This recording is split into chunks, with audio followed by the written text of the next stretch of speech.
I'm an introvert, so I could avoid people most of the time and be quite happy. In the early stages of quarantine, it was actually my dream excuse not to see people and socialise. No one is allowed to hug me apart from my dog and the dude I'm married to. The dream. But in other ways, lockdown has made people less avoidable and, if we're honest, even more annoying. Having conversations over Zoom or WhatsApp means we're not quite connecting in the same way, and the little things that people do that bug us are even more pronounced than they were before. You go out and about and people aren't social distancing properly, and that makes you want to tear your hair out. We're more glued to social media than we usually are, and that never paints anyone in their best light.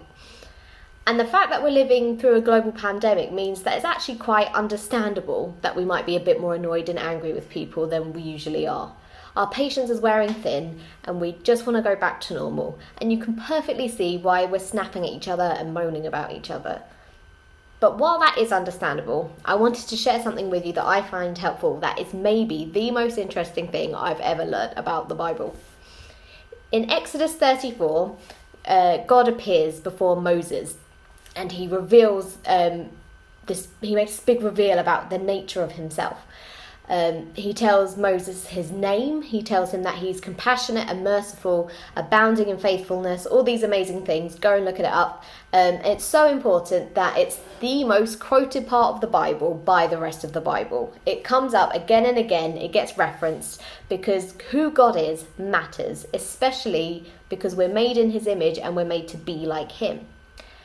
And one of the things God reveals about himself is that he's slow to anger. Not that he never gets angry at anything, because sometimes anger is the correct, just, righteous response to a situation, but he's slow to anger.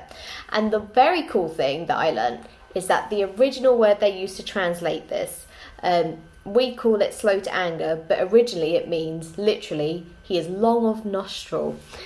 God has very long nostrils. Isn't that brilliant? I don't know what the original Hebrew word is. I can't remember because Piero lent me the book I read it in and I don't have it anymore. But I recommend going away and reading God Has a Name by John Mark Comer. But what does that mean, long of nostril? Because what do they advise when you find yourself getting angry and annoyed and riled up? Take a deep breath. Breathe in, breathe out, pause. And often it doesn't matter so much.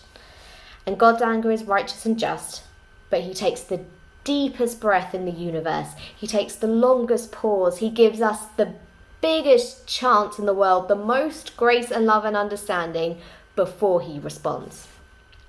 And so as these rules and restrictions of lockdown change and evolve, as we're able to interact with more people and have all these expectations and desires about how that's going to go, and probably those expectations won't be met, we're going to get annoyed and frustrated, and it seems a simple thing to suggest, but pause.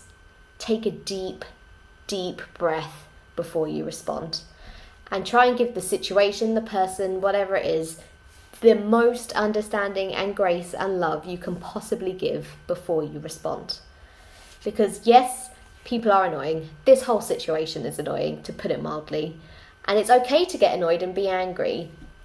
But if we let ourselves be overwhelmed by that, if we let every little thing dictate how we go about our day, then not only are we going to be putting out way more negativity in the world than we need to, but we're also going to be feeling a lot worse than we might need to.